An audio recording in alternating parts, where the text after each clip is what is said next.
Хөдөлгөөн хорихгүй, аюулгүй. Хүүн даван органик материалтай бөгөөд биед маш хэвтэй. Өнөөдөр ч тасглаа үнэхээр тухтай хэлээ шүү.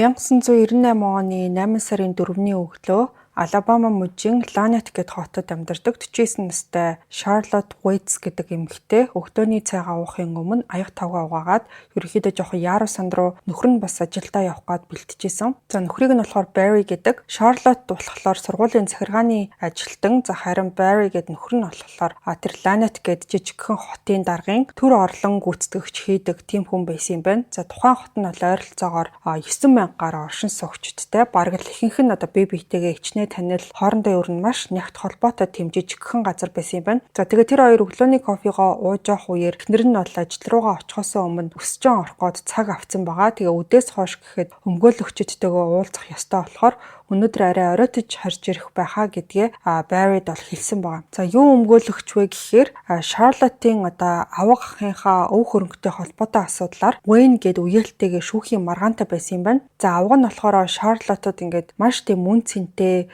их хэмжээний газрыг өвлүүлээд үлдээсэн ч гэсэн тухайн Уэйн гээд үеэл нь болохоор өөрийгөө ч гэсэн тэр газрын тодорхой нэг хэсгийг нь хүртэх ёстой нэгэн гэж үзчихсэн юм билээ. Тийм болохоор яг тухайн гэрээслэлийг нь эсэргүүцэж маргаж исэн гэж ойлгож болно. Яг тэгээд энэ өдөр болохоор Шарлотт Уэйн хоёр болохоор өмгөөлөгчдтэйгээ хамтдаа уулзаад энэ асуудлыг шийдэх тийм чухал өдөр байсан юм. За тэгээ Барри гээд нөхөр нь болохоор эхнэрээсээ уулзалтан дээр яг юу гэж хэлэхээ шийдсэн байгаа юу гэж асуусан чинь Шарлотт болохоор толгоос ихсрээд үгүй гэж хариулаад одоо хүртэл ер нь би бодсоор байгаа гэж хэлсэн юм. За энэ Шарлотт болохоор ерөнхийдөө тэр өвлөж авч байгаа том газраа зүгээр нэг тавьж өгөхийг хүсээгүй ч гэсэн ингээд мөнгөний асуудлаас болоод бас өөрийнхөө ингээд үеэлтэйгээ хагаралдаад гэх юм уу те ийм асуудлыг үүсгэхийг ч гэсэн хүсэхгүй байсан. Барри болохоор эхнэр дээр очиод мөрөн дээр нь гараа тавиад юу ч болсон бид нар ингээд хамтдаа гэр бүлээрээ даван туулна гэж тайвшруулад за тэгээ хацар дээр нүсээд ингээд ажилдаа явсан юм. Барриг гарсны дараа Шарлотт болохоор дээд давхурт байх 17 настай охин Карагийнхаа өрөөний хаалгыг нь бол тогшсон. За тэгсэн чинь дотроос нь тийм ёолох тийм сулхан дуу сонсогдсон юм байна. Шарлотт хаалгыг онгойлгоод орсон чинь Кара болохоор орон дээр атралдаад хөвтцэн маш их ядарсан цонхисэн байдалтай харагдчихсан. За Кара ийм харагдаж ийм сул дараа дуугарч байгаа шалтгаан гэх юм бол энэ охин нь жирэмсэн юм байна. Шарлоттын хувьд 17 настай охиноо жирэмсэн болсонд нь ерөнхийдөө бол баяртай байгаагүй. Тэрнээс гадна энэ Карагийн найз залуу Дэйв Ридийг бол нэлээд үзий яддаг байсан. Тэр Дэйвгээ залуу нь болохоор арх уудаг, хууль бус зүйл хийгээд цагдаа нартаа нэлээд асуудалд орооцолтчихсэн. Шарлотт мэдээж охиноо тийм хүнтэй ойр байлгахыг хүсдэггүй байсан юм байна. Тэгээ ер нь энэ Кара гэдэг охиноо жирэмсэн болохоос өмнө Шарлотт Барри хоёр болохоор Дэйвтэй уулзахыг ерөнхийдөө бол хориглодог байсан. Ер нь чи ингээ өрхөж болохгүй гэж олон удаа хэлдэг байсан ч гэсэн тэр хоёр болохоор нууцаар уулзаар агаад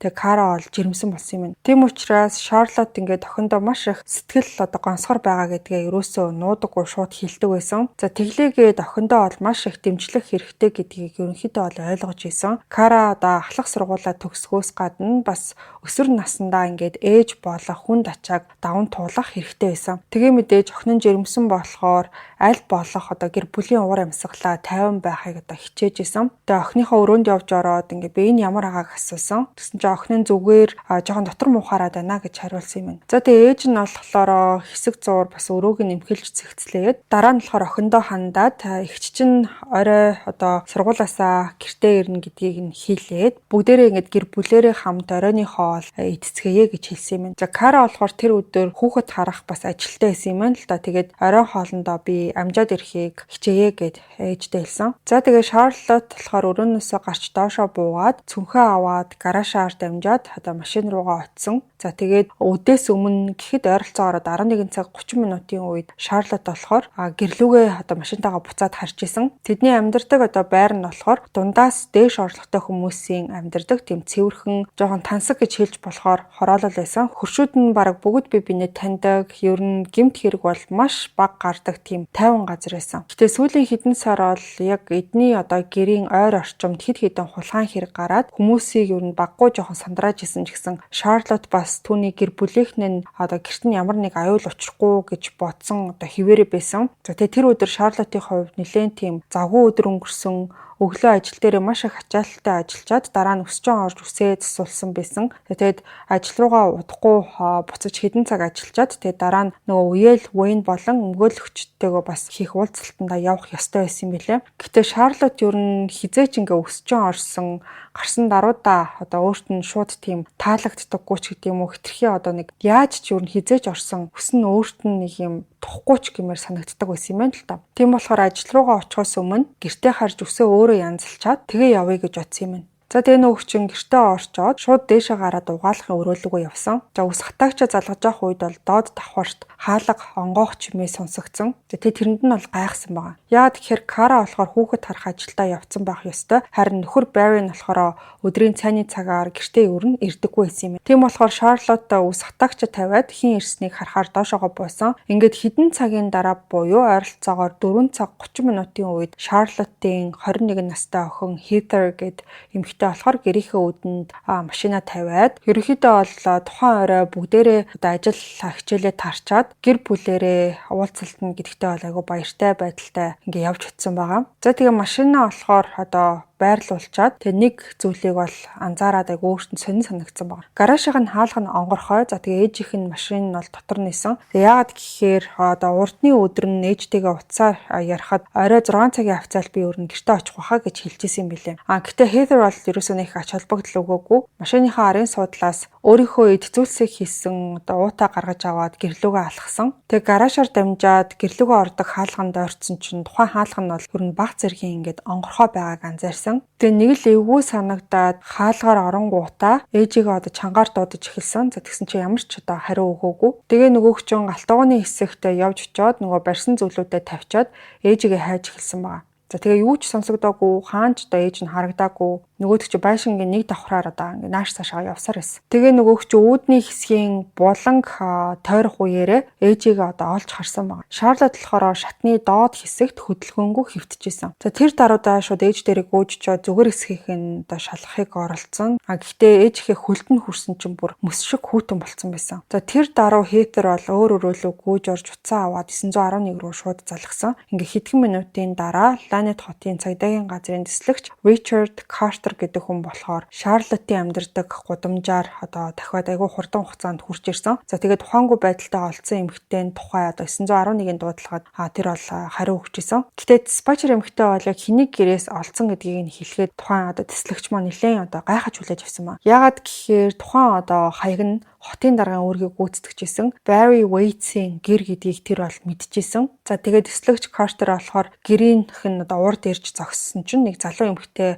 урд хаалгаар одоо ингээд орилсон байдалтай, уйлсан байдалтай гүйж гарч ирэхийг нь бол олж харсан. За тэгээд дэслэгч Carter болохоор машина зогсоогоод бууж жоод нөгөө уйлж сандарсан эмэгтэй болохоор миний ээжид туслаач ээ гэж гуйж исэн болохоор Carter түүнтэй хамт яарад одоо гэрийнхэн зүг гүйсэн. За гэхдээ дотгошоо орохынхоо өмнө тэр бол эмэгтэй тандаад та гадаа нь байж гэж хэлээд өөрөө дотгошоо орж шалхахаар болсон юм байна. За тэгээ Heather болохоор гадаа үлдээд Carter урт хаалгаар яваад орсон. За тэгээд орсон дараад бол шатны доод хэсэгт дунд иргэм насны эмэгтэй дээшээ харцсан одоо хөдөлгөөнгүй хөвтөж байгааг олж харсан. За ойролцоох нь болохоор нэг цүнхний бүх эд зүйл нь шалан дээр хөглөрсөн одоо асгарсан байдалтай байсан. Carter тэр доороо одоо доошоо суугаад эмэгтэйгийн судасны цохилтыг шалгасан ч гэсэн юу ч мэдрэгдээгүй. За тэгээд дараа нь болохоор ерөнхийдөө одоо болсон бүх үйл явдлыг нэг нэгэнгүү сайн ажиглаж харахыг хичээж эхэлсэн. За тэгээд түүний хамгийн ихний анзаарсан зүйл гэх юм бол эмэгтэй одоо амнаас нь ингээ баг зэргийн тийм хөөсөрсөн зүйл гарсан байсан. За тэгээд бодохдоо магадгүй энэ эмэгтэй шатны дээр байж ахта таталт өгсөн эсвэл ямар нэг хүчтэй одоо харшлын одоо урвалд ороод тэнцвэрээ алдаад шатнаас унсан байж болох юмаа гэж бодсон байгаа. Магадгүй нэлээд хүчтэй ингээд унснаасаа болоод нас барсан байх гэж эхэндээ одоо таамаглаж исэн юм билээ. За гэхдээ дараа нь болохоор нөгөө эмэгтэй цамцны урд хэсэгт нь хид хідэн цусны дусал байгаа гэдгийг нь олж харсан. Тэг нүрийг нь илүү ойроос харсан чинь эрүү орчимд нь нэлээд тийм тод одоо маажсан шархнууд байсан. Хүзүүг нь тойрсон улаан мөрч гэсэн харагдчихсэн юм байна. За ингээд тэр мөчөд болохоор Carter энэ эмэгтэй зүгээр нэг одоо шатнаас унаагүй гэдгийг шууд ойлгосон. Түүнийг бол хин нэг нь дайрч зодоод магадгүй одоо ингээд боомлсон байхаа гэж үзсэн. За ингээд тэр өдрийн оройн 5 цагийн үед гэхэд дэслэгч Richard Carter болохоор Charlotte Waite-ийн гэрийн одоо угаалгын өрөөний шалан дээр овоорсон бохор хувцснуудыг нэг бүрчлэн шалгаж исэн. байсан. За сүүлийн хагас цагийн хугацаанд бол тэр хэргийн газрыг бүхэлд нь нэгжээд ямар нэг сэжүүр олохыг хичээж исэн юм байна. За тэгээд тэг хүээрээ олвол улаан хөрөн өнгийн одоо хатаж хэлсэн цус шиг толботой хоёр цагаан алчуур байгааг олж харсан. Тэрийг болохоор шүүх шинжилгээний ажилтныг дуудаж ирээд алчуурыг нотлох баримтанд авахыг одоо тушаал өгсөн баг. Тухайн цус нь үнэхээр Шарлоттын мөн эсхийг одоохондоо мэдэхгүй байсан ч гэсэн хэрвээ мөн байх юм бол чухал одоо сэжүүр байж болох юм гэж бодож исэн маа. За тэгээд байшин бүхэлд нь шалгаж дууссаны дараа Картер болохоор Шарлоттод юу тохиолдсон талаар нэлээд одоо тийм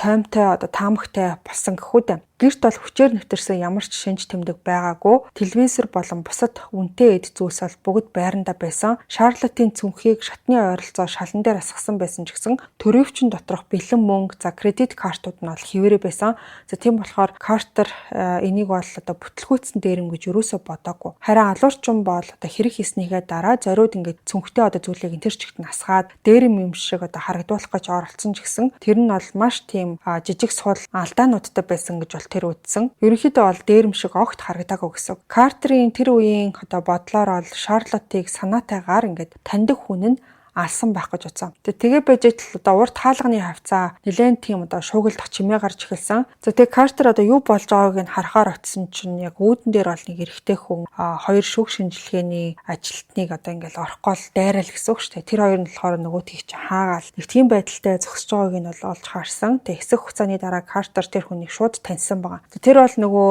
Барри гээд хотын даргын үргийг гүйцэтгэж байсан хохирогчийн одоо нөхөр байгаад байгаа. За тэгээд ажилтнууд болохоор түүнийг гадаа барихыг оролдож исэн ч гэсэн Барри болохоор тэднийг түлхэж өнгөрөөд шууд одоо гэрлүүгээ дотгошоо яваад орсон. За тэгээд тэр даруйдаа одоо болж өнгөрсөн бүх зүйлийг олж харсан юм. Түүний эхнэрийнхэн зохицол шатлан дээр одоо хөдөлгөөнгөө хөвтөжсэн. За тэгээд харваас бол угаасаа нас барчсан тийм байдалтай харагдчихсэн. Харсан дараа одоо Барри болохоор юу хийхээ мэдгүй хөшөөд амьсгаа нь бол нэлээд давчтаж эхэлсэн. Тэслэгч Картер олохлоор түүнийг хажуу өрөөлөө дагуулж ороод буудан дээр суулгаад тайвшруулахыг хичээсэн. За гэхдээ Барри бол огт тайвширч чадахгүй байсан. Тэр маш их амьсгаадаж бүр сүултээ ингээд амьсгалж чадахгүй болоод байгаа юм шиг болоод дараа нь бүр цэжээ дарж бүхийсэн байдалтай. За тэрийг нь харсан Картер болохоор зүрхний шигдээс одоо болж байгаа юм биш үстэй гэж сандарч эхэлсэн. За тэгээд Барритай болохоор яриха болоод хин нэгэн түргэн тусламж дуудаач гэж маш чанга одоо хашгирсан маа. За тэгээд тухайн өдрийн оройн 8 цагийн үед тэслэгч Картер болохоор орон нутгийн эмнэлгийн яралтай тусламжийн тасгийн хүлээлгийн хэсэгт нь явж орсон. За тэр бол эмнэлгийн ажилтнуудад Барри Уэйтстэй уулзахыг хүссэн талаараа бол хэлээд үнэлгээ үзүүлсэн. За гэхдээ сувилагч нар бол түүнд түр хэлэх хэрэгтэйг нь хэлээд яагаад гэхээр эмч нар болохоор Баррид шинжилгээ хийсэн хിവэрэ байгаа биеийн байдал нь доктортой эсхийг баталгаажуулах хүртэл хэнийгч уулзуулахгүй гэсэн юм байна. Картерийн хувьд бол Барритай уулзах одоо нэн шаардлагатай байсан юм байна. Энэ нь мэдээж одоо хүн амны хэрэг байсан учраас Барри гэдэг хүн одоо юу мэдж байгаа талаараа Картерт бол заавал одоо ингэж ярих хэрэгтэй байсан. Тухайн эмнэлэгдэр болохоор нөгөө Хитер гэдэг охин нь бас оччихсан байсан. Барритай ярилцаж чадахгүй ч гэсэн ямар ч байсан Хитер гэдэг охинтой нь баг зэргийн яриа өрнүүлж болох хаа гэж үзсэн. Түүний хажууд бас нэг өсвөр насны охин сууж байгаа гэдгийг бол Картер анзаарсан. За тэгээд очисон даруйдаа л одоо өөрийнхөө дүү Кара гэдгээ цагдаа танилцуулсан юм байна. Тэр бол толгой төхөж мэдлээд дараа нь ингээд хоёр охиноос нь аавынх нь би ямар байгаа талаар асуусан. За тэгсэн чинь эмч нарын одоогийн үзэж байгаагаар л Барри зүрхний шигдээс болоогүй харин хүчтэй одоо ингээд сандрахаараа хүмүүс чинь бас нэг жоохон паникт орчдөг штэ. Тийм зүйлд орсон байх магадлалтай гэж хэлсэн юм байна. Гэхдээ энэндээ бүрэн итгэлтэй болохын тулд эмнэлэгт бол нэг шөнө ажиглалтанд байлгах хэрэгтэй гэж хэлсэн юм байлээ. За ингээд хоёр охин бол хоёулаа маш их цочирдсан байдалтай харагдчихсэн. Хоёулаа ингээд маш хуйлцсан яг юу басна ингээд бүрэн ойлгож чадахгүй тийм төвшөнд байсан. Гаднаас нь харахад бол с ิจ гтэй зүйл огт анзаарагдаагүй ч гэсэн тэслэгч Картерийн хувьд бол тэднийг шууд ингээд с ิจ гтнүүдийн жагсаалтаас хасаж болохгүй гэдгээ өөрөө ол мэдчихсэн. Тийм болохоор тэр арай илүү нарийн асуултуудыг асуух хэрэгтэй болсон. Картер дэвтрээ гаргаж ирээд аль болох болгоомжтой тийм зөөлөн байдлаар асуултуудыг асуулж эхэлсэн. За тэр үед бол Картерийн багийн бусад одоо албан агчид Шарлотт тэр өглөө ойролцоогоор 11 цаг ажлаасаа гарсныг аль хэдийнэ тогтоочихсон байсан. За гэхдээ нэг цаг хүртэл тэр бол ажилдаа эргэж очиагүй болохоор хамт ажилтдаг хүмүүс нь гэрлүүн залгсан. За тэр үед болохоор хинч утсаа аваагүй гэж хэлсэн юм билээ. Тийм болохоор аллага өглөө 11 цагаас одоо өдрийн 1 цагийн хооронд болсон байх өндөр магадлалтай гэж үтсэн юм байна. За энийг нь бодолцож үзээд Картер болохоор нөгөө Хитер болон Кара хоёроос тухайн өглөө яг тэр өдөр хаана байсныг нь асууж эхэлсэн. Ялангуяа 11-ээс 1 цагийн хооронд яг юу хийж ийснийг нь тодруулсан байгаа. Кара болохоор тэр өдөржингөө хүүхэд харж исэн гэдгийг ол хэлсэн. Харин Хитер өөрийнхөө нөгөө коллежийнхаа кампуст байсан. Тэр нь гэрээс нь 30 милийн зайтай байдаг газар юм байна. Тэгээд орой 4 цагийн үед сургуулаасаа гараад ээж авахаа гэрлөө хөдөлсөн гэдгийг ярьсан. За тэгээд тэр хоёроос ээжийнх чинь ингээд үзий хаддаг тиймэрхүү хүмүүс байдгүй. За эсвэл түүнд ингээ муу зүйл тохиолдосоо гэж хүсдэг хүн ер нь байх магадлалтай юу гэж асуусан байна. Тэгсэн чинь хоёр охин нь тэр даруйда толгоос ихсрээд үгүй ер нь тийм хүн болохт байхгүй гэж хариулсан. Тэдний хэлснээр бол ээж нь үнэхээр тийм сайхан аштай айгүй сайн хүн байсан. Бүгдээрээ түүнд айгүй тийм сайн ханддаг, өөрсдөө айгүй аз жаргалтай энгийн гэр бүл гэж боддог талаараа бол ярьсан. Ямар нэг том асуудал байдаг гэдгийг бол огт мэдэхгүй гэж ярьсан. Картер ингээд энэ бүхнийг бол дэвтэртээ тэмдэглэж авсан. За тэгээ цагдаагийн хэлтэст буцаж очисон даруйда охтуудын хэлсэн алибиудыг шалгахаар төлөвлөсөн юм байна. За маргааш нь болохоор дөслөгч Картер Шарлоттын хэргийн талаар бусад мөрдөгчдтэй уулзаж тайлангаа хоорондоо хэлэлцэж ярилцсан.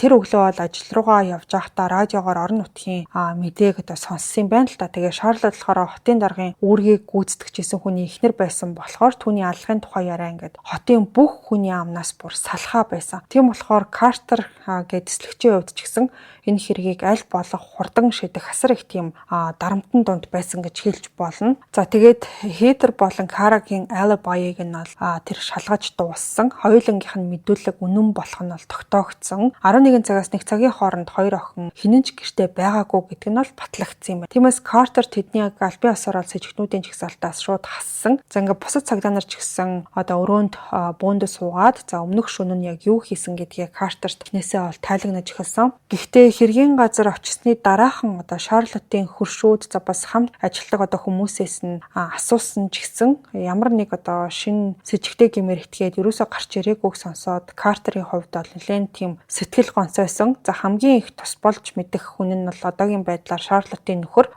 Барри гэдэг хүн байгаа даа. Тэр болохоор эмнэлэгт хэвтчихсэн хിവэр байсан учраас уулзаж чадахгүй байсан. За Картер болон бусад мөрдөгчөд дараа нь яах ийхээ хоорондоо ярилцаа сууж исэн чинь цагдаагийн хэлтэст бол Барри Уэйтс өөрөө ороод ирсэн. За тэгээ хэдэн минутын дараа болохоор Картер Барри хоёр түүний өрөөнд нь хамтдаа суугаад Барри болохоор ингээд дөнгөж сайхан эмнэлгээс гарсан. Эмчнэр бол зүрхэнд нь асуудал байхгүй. Зүгээр л ингээд маш хүчтэй гинт ингээд цочирдсан учраас паникт ороод нэг тиймэрхүү зүйл болсон гэж тогтоосон гэдгийг бол хэлсэн. Тийм болохоор эмнэлгээс гарсан даруйда мөрдөн шалгалтанд туслахын тулд шууд би хүрээд ирлээ гэдгийг хэлсэн юм байна. За тэгээ Картер болохоор Барригаас Шарлот алагдсан өдөр яг юу хийснээ эхнээс нь ярьж өгөхийг хүссэн. За Барри болохоор би зөвхөн ингээд хотын даргын үүрэг гүйцэтгэгч бол биш. Бас орон нутгийн үндэсний аюулгүй байдлын зэвсгийн агуулгын дарга байсан гэж тайлбарласан. За тэр өдөржин агуулга дээрээ ажилтай байсан гэдгээ хэлсэн билээ. За гэхдээ Барри ч гэсэн тэр өдөр бас үсээ засуулна гэж ботцсон байсан юм байна л та. Тэгээд үүд дундын үед гараад өсчин дээр очисон чинь хаалттай байсан болохоор шууд буцаад ажил руугаа очисон гэж ярьсан.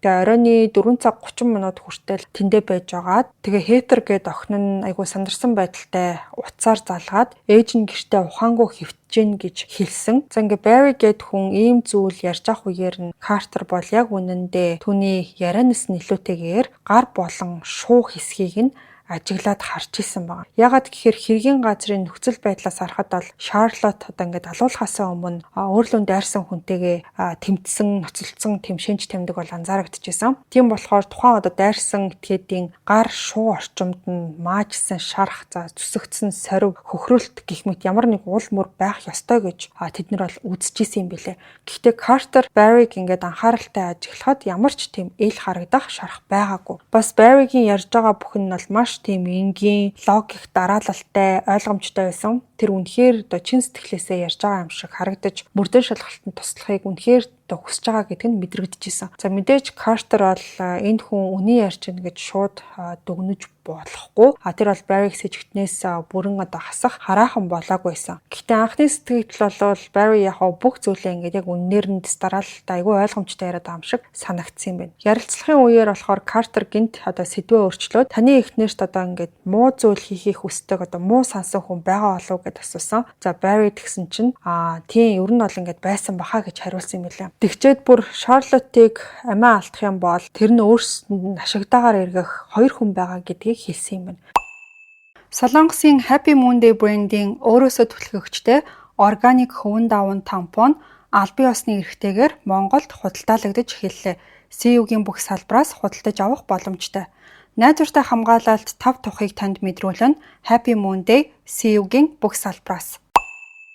За эхний хүн нь Dave Reed гээд залуу байгаа. За тэр бол нөгөө хамгийн бага Kara гээд тохиных нь одоо найз залуу байсан. Barry-гийн хэлснээр бол тэр өөрөө бас нөгөө эхнэр нь ингээ хоёулаа Kara гээд охиныгоо Dave-тэй уулзахыг нь одоо ингээ хориглдог байсан. Dave айгуу тийм муу залуу гэж тэр хоёр боддог байсан талаараа нуулгүй хэлсэн. За гэхдээ ингээд хоёр өсвөр насны хүүхэд нууцаар уулзаар агаад эцэст нь ингээд Dave бол Kara-г жирэмсэн болгосон гэдгийг бол хэлсэн. Тийм болохоор Barry магадгүй Dave Charlotte уулзаад тэг Карата уулзмаар байгаа талаараа ингээд ярилцаа тэрнээсээ болон маргалцсан баг. Тэг бүх зүйл хяналтаас гарсан байж болох юмаа гэж хэлсэн юм. Картер болохоор Дэвийн одоо бүтэн нэрийг нь ямар тач тэмдэглээд авсан. За дараа нь тэр бол Шарлотттай асуудалтай байсан 2 дахь хүний талаар хин юм болоо гэд асуусан чинь Барри болохоор эхнэр нь үеэлтэйгээ тийм одоо өв хөрөнгийн маргаантай байсан гэдгийг тайлбарлаж ярьсан. За тэгчээд яг Шарлотт алуулсан өдөр Wayne гэд тэр нөгөө үеэлтэйгээ за бас өмгөөлөгчдтэйгээ уулзахаар одоо цаг товолчихсон байсан гэдгийг хэлсэн юм билээ. За энийг сонссон Картер болохоор нэлээд одоо тийм гүнзгий бодолд автаад энэ цаг хугацааны давхцал зүгээр нэг тохиолдол байж таарахгүй гэсэн бодол шууд орж ирсэн байгаа. Ингээд тэр мөчөөс эхлээд тухайн нөгөө Wayne гэдсэн үеэл нь болохоор түүний хамгийн гол сэжигтэн байж магадгүй гэсэн тийм бодолтой олж эхэлсэн. За маргааш өдөр нь гэхэд Картер болохоор Ланет хотын цагдаагийн газрын байцаалтын өрөөнд явж ороод ширээний нөгөө талд сууж исэн 2 хүний эсрэг талд суугаад за тухайн 2 хүн нь болохоор Wayne Rice болон түүний одоо өмгөөлөгч гэдэг ийм 2 хүн ирчихсэн байсан. За Картер болохоор уулзалтыг товлох гэж Wayne руу залгасан чинь Wayne болохоор өмгөөлөгчгүйгээрээ би ганц ч үг хэлэхгүй гэж шууд хариулсан баг. За энэ нь бол Картерт бүр нэлээд сэжигтэй санагдсан. Ягаад гэхээр ерөнхийдөө тэр хоёр уцаар явахдаа айгүй тийм богинохон яриа өрнүүлсэн юм байна л да. Тэгээ тэр үеэр Wayne одоо ингээд огт тийм сэжигтэй энэ төр гэж өөдөөс нь ерөөсөө хэлээгүй байсан. За тийм болохоор Картер тэр Wayne гээд хүн болон бас одоо өмгөөлөгчтэй нүүр тулж суусан даруйда шууд л бараг одоо нэлээд тийм ширүүхэн асуултуудаар болж эхэлсэн. Мэдээж хамгийн ихний асуудал бол нөгөө одоо хөрөнгө өвлөх талаарх асуудал байсан. За тэгээ тэр асуудал яг юу болоод байгааг мэдхийг хүсэж гин гэдгээ хэлсэн чинь Wayne болохоор өөрийнх нь ингээ гэрээсэлтэй холбоотой маргаан гэр бүлийнхэн дунд айгүй тийм асуудал үүсгэсэн гэдгийг бол өөрөө нуулгүй ярьсан. Гэхдээ тэр Шарлоттод бол муу зүйл огт хүсэж байгаагүй гэдгийг хэлсэн. Харин ч бүр эсэргээрээ Шарлоттыг ингээд нас барахаас өмнө бол тэр өөрийнх нь хамгийн одоо том тийм арыг нь даахаар хүн байсан гэдгийг хэлсэн. Тэгээ ийм зүйл сонссон Картер болохоор тэр нь яг юу гэсэн үг гэлээ гэд асуусан чинь Wayne болохоор хамгийн сүүлд Шарлотттай ярилцах үеэрээ түүнийг одоо авгийнхаа үлдээсэн газрын тодорхой хэсгийг нь өгөх тал руугаа хазааж байгаа юм шиг санагдсан гэдгийг хэлээд Шарлотт гэр бүл мөнгөний асуудлаас болоод хоорондоо ингээд хагаралдж байгаадаа бол маш их бухимдсан байсан. Бүх газрыг ганцаараа авч үлдэх нь бол үнцэнтэй зүйл биш гэж бодож байгаа талаараа одоо Wayne хэлчихсэн юм билээ. Тэгээ Картерийн хувьд энэ нэг жоохон тийм эргэлзээтэй санагдчихсан. Яагаад гэхээр Barry-тай ярилцж явах үеэр Шарлотт болохоор тэр Wayne гээд үеэлдээ өөрийнхөө одоо өвлөж авсан газраасаа өгөх талаар огт тийм бодолгүй байгаа энэ төр гэсэн тиймэрхүү жоохон хандлагатай зүйлийг сонсчихсан байсан. Тэгэхээр Картерийн хувьд энэ Wayne гээд хүн үнэн ярьж байгаа болов гэж дотроо одоо тийм эргэлцсэн байдалтай болж эхэлсэн. Дараа нь тэр Wayne-ийн alibi-г нь асуусан чинь Wayne болохоор тухайн өдөржин хотын цахад байдаг хөнгөн цагаан боловсруулах тийм үйлдвэр дээрээ ажиллаж исэн гэдгийг хэлсэн. За тэр өдөр бүр өдрийн хоол итгээрч гадагшаа гараагүй ер нь бүхэл өдөржин одоо ажлынхаа байр дээр байсан гэдгээ хэлсэн мэлээ. Бас өөрийнх нь хаана байсныг баталж чадах хэд хэдэн хамт ажилтдаг хүмүүсийнхээ нэрийг бол Картерт өгсөн. За Картер болохоор Wayne-ыг явуулахаасаа өмнө хурууны хийг нь авч болох хэсгийг асуусан чинь Wayne болохоор шууд одоо өмгөөлөгч рүү харсан байгаа. Өмгөөлөгч нь үйл яллаг толгой төгсөн чинь тэр бол Картер руу эргэж хараад заа гэж хэлсэн. За тэр өдөртөө болохоор Картер сэжигтнүүдийн жагсаалтанд байсан өөр нэг хүнтэй уулзсан нь Карагийн найз залуу Дэйв байсан. Дэйв бол маш тийм тийм дүнсийсэн, айгүй тийм хүйтэн хандлагатай. Ер нь одоо тэр цагдаагийн газар явж утсандаа айгүй тийм ууртай байгаа юм шиг харагдчихсэн. Яагаад чамайг энд дуудсныг чи өөр мэдчихэв үү гэж асуусан чинь нөгөөдөг чинь санаа алснаа тийм мэдчихэв гэж хариулсан. Тэгэд Карагийн ээжд юу тохиолдсныг тэр бол сонсчихсан байсан. Тэгээ өөрийгөө ер нь бол ингээд нөгөө Карагийн эцэг ихтэй харилцаа айгүй муу байдаг гэсэн болохоор мэдээж ингэж сэжигтэн гэж харагдана гэдгээ өөрөө тийм ойлгоцсон байдалтайсан. Гэтэ түүний хувьд энэ нь үнэхээр утгагүй зүйл байсан. Картер болохоор түүнээс Карагийн эцэг ихтэй харилцаа нь ямар байсан талаар хамгийн түрүүн шууд асуусан чинь тэд нар надад дургу байсан үнэн гэж хүлээн зөвшөөрсөн. Тэглээгээд хизээч ингээд нөгөө Шарлоттод бас Баррид одоо гар хүрхгүй тэр хүмүүс рүү би дайрахгүй гэдгийг бол хэлсэн маа. Шарлотт амиа алдсан өдөр энэ Дэйв гээд залуу хотод ерөөсөй байгаагүй олон милийн зайтай газар зөвлөгжүүлэлтийн ажил дээр өдөржин ажилтаа байсан гэж хэлсэн. Картер яг тухайн алибаийг нь шалгахын тулд хамт ажилтдаг хүмүүсийн нэрийг асуусан. Дараа нь бол хурууны хийгээ өгөхийг тэр бол зөвшөөрсөн юм билээ. За Дэйв болохоор нэлээд тийм одоо дурамчхан байдалтай цаа нар ер нь цагаа ингээд айгу дэмий өрөөд байна гэж хэлсэн ч гэсэн өөрийнхөө нэрээ цэвэрлэхийн тулд хурууны хийгээ өгөхөд бэлэн байгаа гэдгийг одоо ингэж илэрхийлсэн юм байна. Ингээд хэдэн 7 хоногийн дараа 8 дугаар сарын дунд үеэр цэцлэгч Картер болохоор шүүх эмнэлгээс ирсэн Шарлоттын задлан шинжилгээний тайлан одоо ингээд уншиж танилцсан. За тэр тайланг уншаад Шарлоттын одоо аллага бол өөрийнх нь бодож ирсноос илүү харгас байсан гэдгийг ойлгосон. За тэгээ алуурчны ашигласан зэвсэг нь болохоор Шарлоттын өөрийнх нь одоо цамцсан байсан юм байна. Алуурчин болохоор цамцны захнаас унжиж исэн тийм уяаг нь шүүрч аваад тэрүүгээр нь Шарлоттыг боомлж алсан байсан. Бас Шарлоттын толгойд нь маш хүнд тийм гэмтэл учирсан байсан. За тэр гэмтэл бол дангаараа ч гэсэн үхэлд хүрэх үс тийм ноцтой байсан юм билээ. За тэрнээс гадна гарынх нь бугуу хэсэг нь хугарсан байсан. За ингээд ийм хэмжээний харгас хүчирхийлэлтэй зүйл болсон гэдгийг хараад энэ хэрэг нь бол маш тийм хувийн өш хонцонтой холбоотой гэдэгт бүрч илүү одоо бат итгэхэд хүргэсэн юм байна. Гэхдээ тайлангийн дараагийн хэсгийг уншаад нотлох баримтууд өөр дүр зураг гаргаж ирж байгааг ойлгосон. За хэргийн газраас нийт бол 3 төрлийн хурууны хээ олцсон билээ. За тэдний хоёр нь болохоор Барри болон Карагийнх байсан нь гайхах зүйл угаасаа биш. Яагаад гэхээр тэд нар бол угаасаа тэр гэрт ингээд бүгдээрээ хамтдаа амьдардаг байсан. За харин 3 дахь хэн болохоор хэнийх болох нь тогтоогдоогүй юм байна. За тэр хэн болохоор Картерийн сэжиглэжсэн хүмүүсийн хэнийхтэй ч юусоо таараагүй. За энэ нь болохоор Карагийн найз залуу Дэйв. За тэгээ Шарлоттын нөгөө үеэл гэдсэн Уэйн хоёр одоо багтчихсан маа. Тэр үед болохоор цэцлэгч Картер үнэхээр одоо мухарталд орсон гэдгээ ерөөхдөө ингэж бол ойлгосон. За бас Барри, Уэйн, Дэйв нарын алиби батлагдсан болохоор түүнийг одоо сэжигтнүүдийн чагсаалт үндсэндээ ингээд хоосорсон гэсэн үг. За тэгээ эцэст нь Шарлотт гэдэг эмэгтэйг үнэхээр одоо юм таньдаг ойрынх нь хүн алсан юм бол Картерийн хувьд тэр хүнийг олохын тулд бүрч гүнзгий ухах одоо хэрэгтэй болсон гэсэн үг.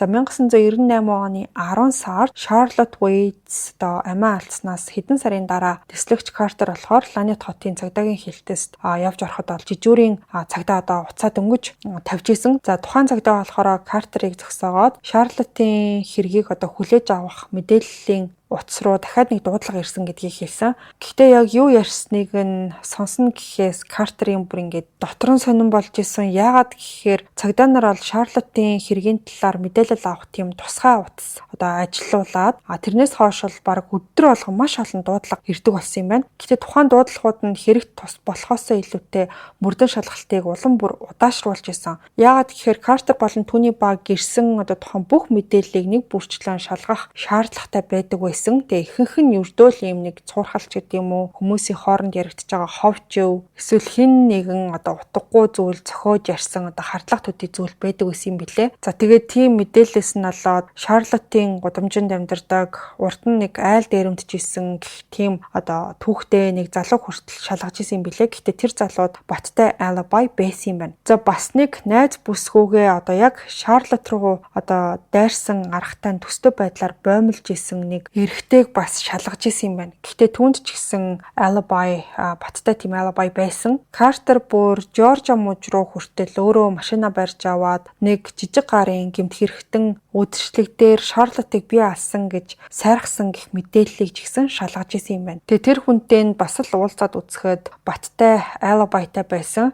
Тэг мэдээлэл өгсөн хүн нь болохоор түүнийг асуудалд оруулахын тулд бүх түүхийг ингээд зохиож ярьсан гэдэг нь бол сүүлд тогтоогдсон юм байна. Тэрнээс гадна яг энэ энэ одоо шинэ ингээд бүртгэгдээд байгаа мэдээлэл ирээд байгаа сэжигтнүүдийн хурууныхээ хэргийн газраас олцсон 3 дахь тэр үл мэдэгдэх хээтэй ерөөсө таараагүй юм билээ. Гэтэ энэ хэрэг дээр бүр их төхөрөгдөл үүсгэсэн нэг зүйл байсан нь юу гэхээр шинжээчдийн нэг нь болохоор Картерт тэр 3 дахь хурууныхээ магадгүй хүүхдийнх байж болох юмаа гэж хэлсэн явдал байсан. Өөрөөр хэлэх юм бол тухайн хэн болохоор гэмт хэрэгтэй огт холбоогүй байж болох юмаа гэж хэлсэн гэсэн. Ерөнхийдөө бол тухайн мэдээлэл хүлээж авах утас руу ирдэг дуудлагууд бараг үргэлжлэл муу бидээ байдаг байсан. Нэг эмэгтэй тухайн утас руу залгаад мөрдөн шалгалт огт урагшлахгүй байгаад гомдол мэдүүлсэн юм байна. За энийг сонсоод бол Картерт айгүй хэцүү байсан. Ерөнхийдөө бол асар их дарамтыг мэдэрч ирсэн. Одоо бүр ингээд орон нутгийнхаа иргэд хүртэл мэдээллийн утас руу залгаад цагдаагийн ажилтнуудыг эхнээсээ ингээд шүмжилж эхэлсэн. Гэхдээ яг хөө тэглээгээд одоо ингээд ууралж бухимдаад байна гэсэн үг биш. Хүмүүсийн бухимдлыг ерөнхийдөө ойлгож байсан. Яагаад гэхээр тэр өөрөө ч гэсэн хотын бусад хүмүүсийн нэгэн айдлаар энэ хэрэг шийдэгдэхгүй байгаад маш их тийм бухимдсан байдалтай байсан. За ингэж явсаар одоо ерөнхийдөө 3 жил өнгөрч 2001 он болсон байгаа. 2001 оны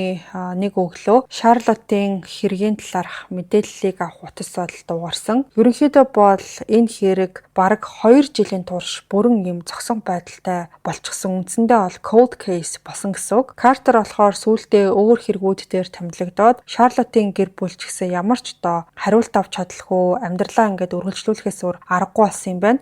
За Кара бол хүүхдээ төрүүлсэн, Heather коллежид төгсөөд ажилд орсон. За Barry ч гэсэн амьдралаа үргэлжлүүлсэн хэвээрээ ажиллаа хийсэн хэвээрээ байсан. За тэр болохоор хүнтэй сууж дахиж гэрлээд улс төрд бол идэвхтэй хэвээрээ одоо байсан юм байна. За тэгээ 2000 онд болохоор Barry сонгуульд бас нэр дэвшсэн байсан. Сонгуулийн үеэр Barry-гийн өрсөлдөгч олон нийтийн өмнө түүнийг өөрийнхөө эхнэр Шарлоттыг алсан энтрэж буруутгах гэсэн юм билээ. За тэгээ тэрнийх нь хариуг бол Barry барьсан байгаа. За тэгчээд нөгөө өөрийг нь буруутгасан хүнийг тэр хүн энийг батлах ямар ч нотлох баримтгүй зөвхөн би зүүдэлсэн гэсэн тийм шалтгаан хэлсэн гэж ярьсан юм байна. За тэгээ хоёр хүний хоорондоо ингээд бифлээд байгаа асуудал бол олонний анхаарлыг асар их татаад Шарлоттын хэрэг бол үндсэндээ дахиад ингээд олонний ярианы төвд орж эхэлсэн. За ингээд мэдээлэл хүлээж авах утас руу дахиад маш олон дуудлагууд ирээд эхэлсэн юм байна л да. Гэхдээ харамсалтай нь урдныхтаа яг адилхан ихэнх нь ердөө л одоо юм өөрсдийнхөө таамаглаж байгаа зүйлээ ингээд ховж болгоож одоо юм шар мэдээ төдий зүйл шиг тиймэрхүү зүйл ярьсан одоо хүмүүс байсан. За тэгэж яж агаад нэг өдөр болохоор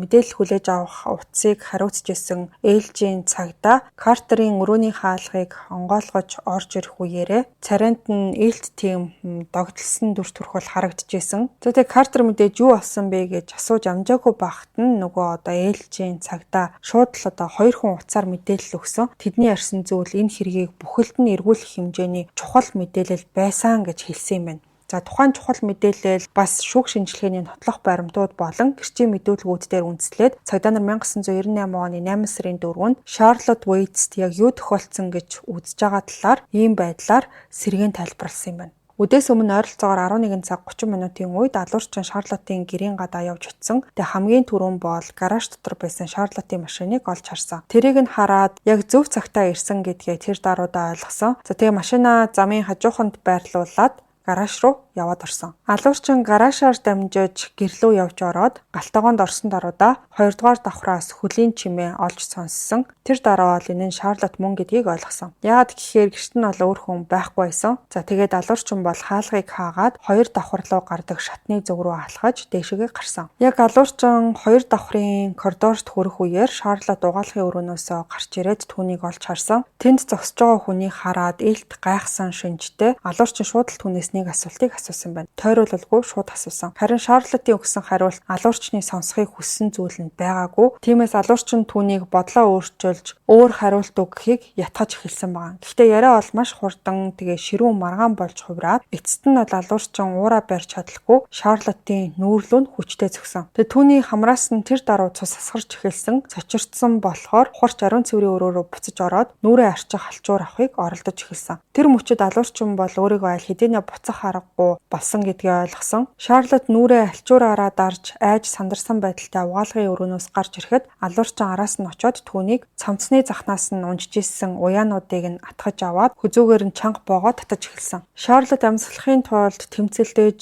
өөрийгөө салахыг оролцсон ч гэсэн алуурчин түүнийг бол маш чанга боож исэн. За ингээ эцэст нь бол Шарлот хүчил төрөгчийн дутагдлаас болж тэмцэхээ болоод алуурчин уяаг суллаж эхэлсэн. За тэгээд дараа нь бол түүнийг шат руу өшөглөөд унгаасан байгаа. Алуурчин доошоо харахад Шарлот бол шатны доод хэсэгт хөдөлгөөнгүй хэвтчихсэн. За тэгээд ер нь бол аль хэдийн нас барсан гэдэгт тэр бол бараг бүрэн итгэлтэй болсон гэсэн үг. Гинэт огцом ууралснаасаа болж ийм зүйл үлдээд мэдээж бол айдас давтсан. За тэгээд Шарлотын хамрын цусыг нь дарах гэж хэрглэж исэн дараа нь шалан дээр унжсан байсан цустай альчуурыг шүрээд авсан. Гэвч нөгөөх чинь яарч доошоо буугаад Шарлотын нүүрэн дээр үлдсэн цусыг нь арчиж цэвэрлээд тэр альчуураа угаалгын өрөөнд хаяад үлдээсэн. Дараа нь бол ширээн дээрээс Шарлотын цүнхийг аваад доторх зүйлийг нь биеийнхэн хажуу шалан дээр зориуд тарааж асгасан. За ингэснээрээ бол цагдаа нарыг бүтлгүүцсэн тийм дээрэн болсон юм шиг харагдуулна гэж бол найдсан юм байна. За энэний дараа бол алуурчин гэрээс гарч машиндаа суугаад үндэсний гвардийн зэвсгийн агуулгах ажил руугаа яараа бутсан. За тэр алуурчин бол Алабама мужийн Ланет хотын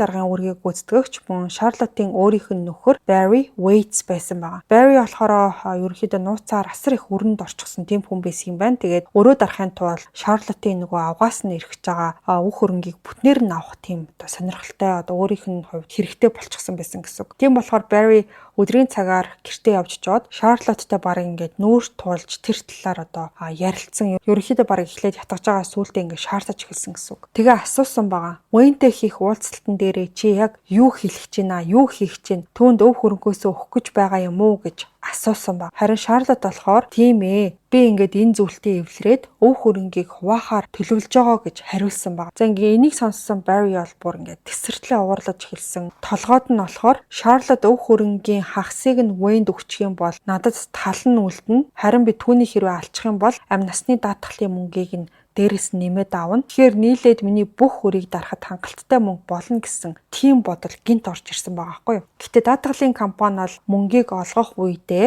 Barry эхнэрийнхээ аллахын эхний өдрөөс л гол сэжигтнүүдийн нэг байсан гэдэг утгаар нь түүнд мөнгийг өгөхөөс татгалцсан байлээ. За харин тухайн даатгалын мөнгийг нь охтууд болох Heather, Cara хоёрт нь шилжүүлсэн юм. Гэхдээ хэдэн жилийн дараа Barry болохоор тухайн мөнгийг нь авахын тулд өөрийнхөө охтуудыг хуураад мөнгийг нь өөрт нь шилжүүлэх баримтан дээр гарын үсэг зурвуулахыг оролдсон юм байна. Тэр үеэр Heather болон Cara аавыгаа үнэхээр ямар хүн болохыг нь ойлгож эхэлсэн. За тэгээд энэ хэргийг эцэст нь задруулсан мэдээлэл өгсөн хүмүүс нь бол өөрийнх нь охид байсан байгаа. За тэд бол тэслэгч Картерт хандаж аавынхаа маш тийм сэжигтэй зан авир гаргаад байгаа талаар мэддэг бүхний ярьсан бэлээ. За бас тэд Barry-д аллага үйлдэх санхүүгийн маш тийм тодорхой том шалтгаан байсан гэдгийг тайлбарлаж хэлсэн. За тэрнээс гадна аав нь тэднийг айлган сүрдүүлж цагдаад зарим мэдээллийг өгөхгүй ингээд нуухад хүргэсэн гэдгийг хүртэл ярьсан. За тэгчээ тэр бүр өөрөөсөө анхаарлыг холдуулахын тулд хуурамч мэдээллүүдийг хүртэл тухайн нөгөө мэдээлэл хүлээж авах утас руу өгдөг байсан гэдэг нь бол тогтоогдсон. За Barry Waits бол 2006 оны 2 сард баривчлагдсан.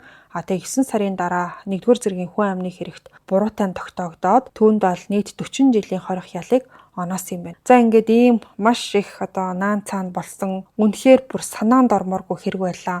Би энэ хэргийг бол өөр нэг 3 дахь этгээд үйлдсэн баг гэж бодож исэн ч эцсийн дүндээ ингээд эр нөхөр нь хөнөөчихсөн ийм нэг мөнгнөөс болсон хэрэг байлаа. Та бүхний хувьд ч гэсэн дотроо бас нэг таамагтай явж исэн баг. Миний хувьд бол анх энэ хэргийг олж мэдчихэд эхнээсээ ерөөсөө нөхөр нь байсан гэсэн тэр зүйлийг бол ерөөсөө бодож чадаагүй явсараа сүулт нь ингээд нэлээд тийм шоконд оруулсан хэрэг байлаа. За ингээд өнөөдрийн нэмэлт дугаартаа маань Солонгосын Happy Moon Day брэнд хамтарч ажилласан органик хөвөн даван өөрөөсөө түлхэгчтэй тампоныг та SEO болон FSC-ийн бүх салбар дэлгүүрүүдээс худалдаж авах боломжтой. Дугаартайгаа хамт байсан нийт сонсогчдод баярлалаа. Хэдүүлээ энэ хагас сайн өдөр 163 дахь подкастаараа ирэхэд болцгоо.